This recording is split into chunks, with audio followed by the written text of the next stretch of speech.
ಪಾಂಡವರು ನಾಚಿಕೆ ಇಲ್ಲದೆ ಅರ್ಧ ರಾಜ್ಯವನ್ನು ಬಯಸಿದರಂತೆ. ಅರಣ್ಯದಲ್ಲಿ ಅನಾಯಿಕರಂತೆ ವಾಸ ಮಾಡಿಕೊಂಡಿದ್ದವರ ಧೈರ್ಯವು ಎಷ್ಟು ಮಟ್ಟಿಗೆ ಇರುವುದು ನೋಡಿದೆರಾ?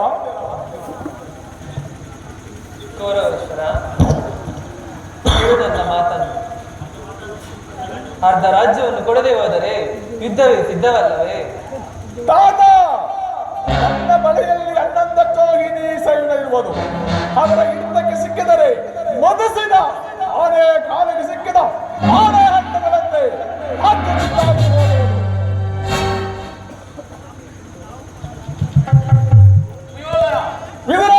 ಶ್ರೀಕೃಷ್ಣ ಪರಮಾತ್ಮನು ಇಂದು ಸಂಧಿಗಾಗಿ ಸಭೆಯನ್ನು ಬರುವಂತೆ ಆಜ್ಞೆಯನ್ನು ಮಾಡಿದ್ದಾರೆ. ಏನು ಪಾಂಡವರಿಗೆ ನ್ಯಾಯವಾಗಿ ಬರಬೇಕಾದ ಅರ್ಧ ರಾಜ್ಯದ ವಿಚಾರದಲ್ಲಿ ನಾನು ನಿನ್ನಿಂದ ಕೇಳಿ ತಿಳಿದುಕೊಳ್ಳಬೇಕೆ? ಯೋಧನ ಪಾಂಡವರಿಗೆ ನ್ಯಾಯವಾಗಿ ಬರಬೇಕಾದ ಅರ್ಧ ರಾಜ್ಯವನ್ನು ಕೇಳಲು ಇಲ್ಲಿಗೆ ಶ್ರೀಕೃಷ್ಣನು ಇಲ್ಲಿಗೆ ಬರುತ್ತಿರುವುದು. ಇದರ ಪಾಂಡವರಿಗೆ ನ್ಯಾಯವಾಗಿ ಬರಬೇಕಾದ ಅರ್ಧ ರಾಜ್ಯದ ವಿಚಾರವನ್ನು ನಾನು ನಿನ್ನಿಂದ ಕೇಳಿ ತಿಳಿದುಕೊಳ್ಳಬೇಕಿಲ್ಲ. ಸೋದರ ದುಶಾಸನ ಹಿರಿಯವನೆಂದು ಸುಮ್ಮನಿದ್ದರೆ ವಿಧಿಮೀರಿ ಮಾತನಾಡುತ್ತಿರುವ ಮಿತ್ರನನ್ನು ಸಭೆಯಿಂದ ವರ್ಣಿಸು.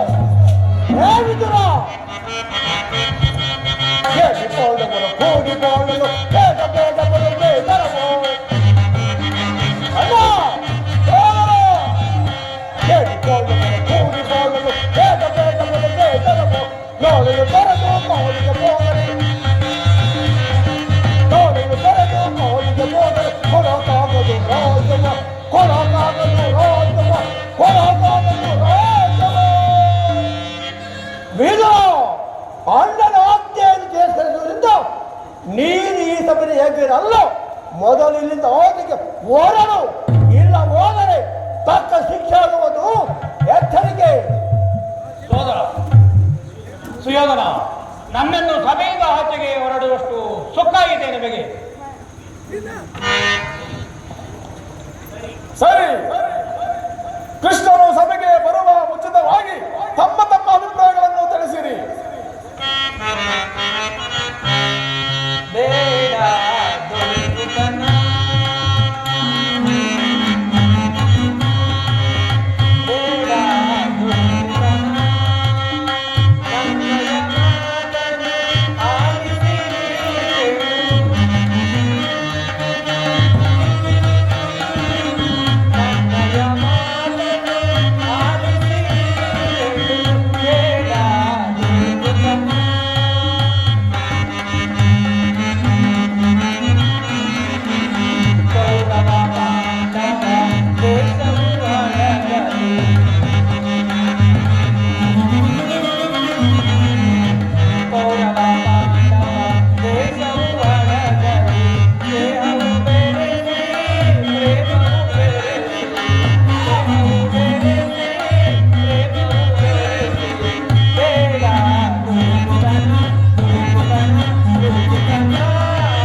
ಹಿಂದೆ ನಡೆದ ಆಯುಷನ್ನು ಮುಂದೆ ಕಾಯುವುದು ದುರ್ಲಭ. ಪೂರ್ವದ ನಳ, ನಹುಷ ಮುಂತಾದ ರಾಜಾದಿರಾಜರುಗಳೆಲ್ಲ ಸಾಕ್ಷಿಭೂತರಾಗಿದ್ದರು. ಆದ್ದರಿಂದ ಶಾಂತಿಯ ಒಪ್ಪಂದವನ್ನು ಧಿಕ್ಕರಿಸುವುದು ಅನುಚಿತ. ಆಲೋಚಿಸಿ. ಬೇಡವಯ್ಯ ಈ ಹಣವು ಸಾಧಿಸಬೇಡ, ಶ್ರೀಹರಿಯ ಮನವನ್ನು ನೋವಿಸಬೇಡ. ಬೇಡವಯ್ಯ ಈ ಹಣವು ಸಾಧಿಸಬೇಡ, ಶ್ರೀಹರಿಯ ಮನವನ್ನು ನೋವಿಸಬೇಡ. ಅನುಜರಾದ ನೀವೆಲ್ಲ ಶಾಂತರಾಗಿರೇ,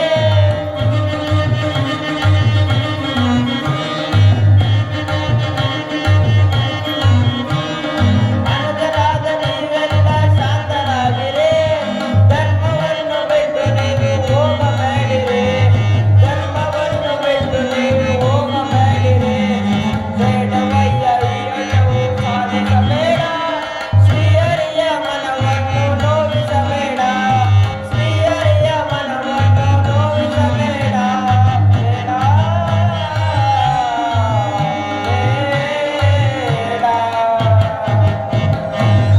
ಅದು ಶ್ವೇತನ, ಈ ಸಂಧಿಯನ್ನು ಧಿಕ್ಕರಿಸಬೇಡ. ಅಮೃತ ಯಾಗವು ಕೂಡಿ ಬಂದಿರುವುದು. ಶ್ರೀಕೃಷ್ಣನ ಸಂಧಿಯನ್ನು ಸಮ್ಮತಿಸುವುದು ಉಚಿತಮ್ಮ, ಆಲೋಚಿಸು. ಹೌದು ಸುಯೋಧನ, ಹಸ್ತಬಂಧನದಿಂದಲೇ ಸಮಸ್ತ ಪೃಥ್ವಿಯನ್ನು ತಲ್ಲಣಗೊಳಿಸಬಲ್ಲ ಬಿಲ್ಲವೀರರು ಮಲ್ಲರು ನಾವೆದ್ದುಕೊಂಡು ಆ 5 ಜನ ಪಾಂಡವರು ಎದುರಿ ಸಂಧಿ ಮಾಡಿಕೊಳ್ಳೋದು ಸಮರವೇ ಸಿದ್ಧವಾಗಲಿ.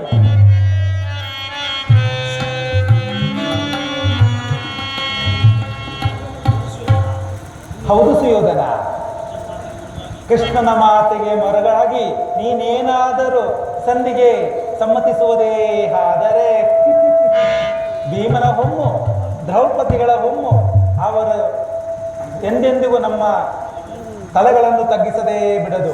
ಎಚ್ಚರ ಸುಯೋಧನ, ಎಚ್ಚರ. ವಿಧಚಿತ್ತಕರೇ, ಕ್ಷಮಿಸಿರಿ. ನಿಮ್ಮ ಉಪದೇಶಗಳು ನನ್ನ ನಿರ್ಧಾರವನ್ನು ಮಾತನಾಗಬಹುದು. ದಾರಿ ಬಾರಿಯಾಗಿ ಬರುತ್ತಿರುವ ಗೋಪಾಲನನ್ನು ರಾಜ್ಯ ಪರ್ಯಾದೊಡನೆ ಸಾಧಿಸಬೇಕೆಂದಿದ್ದರು.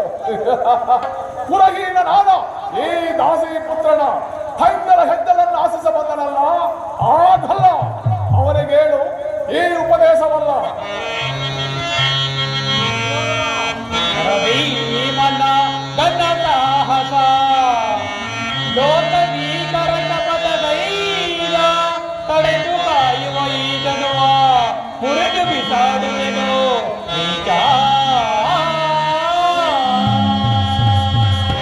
ಸುಯೋಧನ, ನೀನು ಅಂದು ಸಭೆಯಲ್ಲಿ ದ್ರೌಪದಿಗೆ ವಸ್ತ್ರಾಭರಣ ಮಾಡುವಾಗ ಭೀಮನು ನಿನ್ನ ತೊಡೆಯನ್ನು ಮುರಿಯುವುದಾಗಿ ಪ್ರತಿಜ್ಞೆ ಮಾಡಿದನು. ಅದನ್ನು ತಡೆಯಲು ನಾನು ಈ ಬಿಲ್ಲಿನ ಶಕ್ತಿಯನ್ನು ಉಪಯೋಗಿಸುವನೆಂದರೆ ಇಂದಿಗೆ ಸಮಾಪ್ತಿ.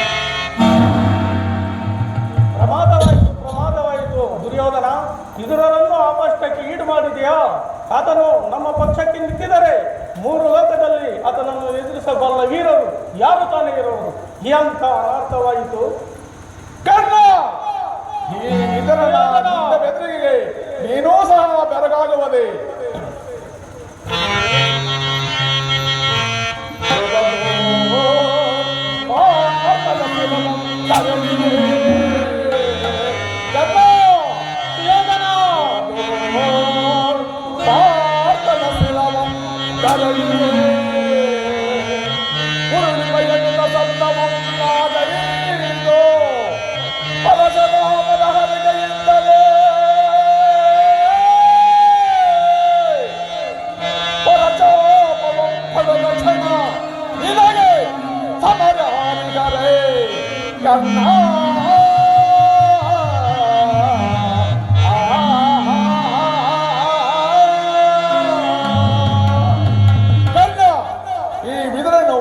ಎಂದು ತಾನೇ ಬಿಲ್ಲನ್ನು ಹಿಡಿದು ಯುದ್ಧವನ್ನು ಮಾಡಿರುವನು.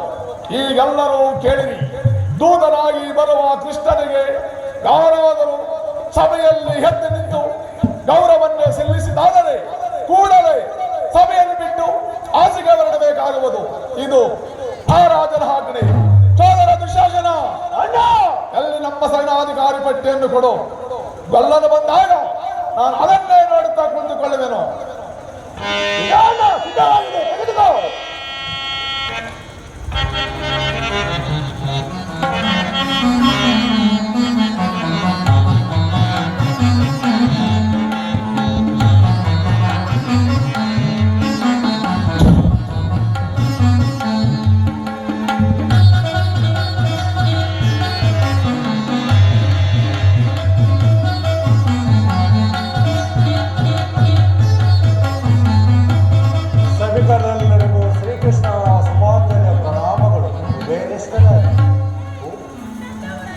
ಭೀಷ್ಮ ದ್ರೋಣ ವಿದುರ ಇನ್ನು ಮುಂತಾದವರೆದ್ದು ನಿಂತ ಗೌರವ ಸಲ್ಲಿಸಿದರೂ ಸಹ ಈ ದುರ್ಯೋಧನ ಕಣ್ಣೆತ್ತಿ ಸಹ ನೋಡದೆ ಕುಳಿತಿರೋನಲ್ಲ.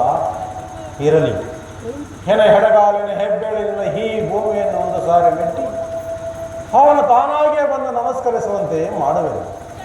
ಜಾಗ್ರತ ಲಾಭವನ್ನು ಮಾಡಿ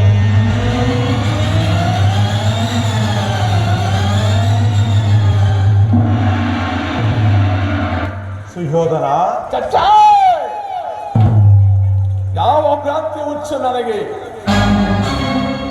ಕೌರವ ಚಕ್ರವರ್ತಿಯಾದ ನೀನು ಈ ತುಂಬಿದ ರಾಜಸಭೆಯಲ್ಲಿ ನನ್ನ ಪಾದಗಳಿಗೆ ನಮಸ್ಕರಿಸುವುದು ಛೇ, ಎಂತ ಕಾರ್ಯವಾಯಿತು. ಕೃಷ್ಣ ಬಂಧುವನ್ನು ಸತ್ಕರಿಸಬೇಕೆಂಬ ಸ್ಫೂರ್ತಿಯಲ್ಲಿ ಮೈ ಮರೆತಿ ಹೊರಳಿ ನುರುಳಿದರಷ್ಟೇ.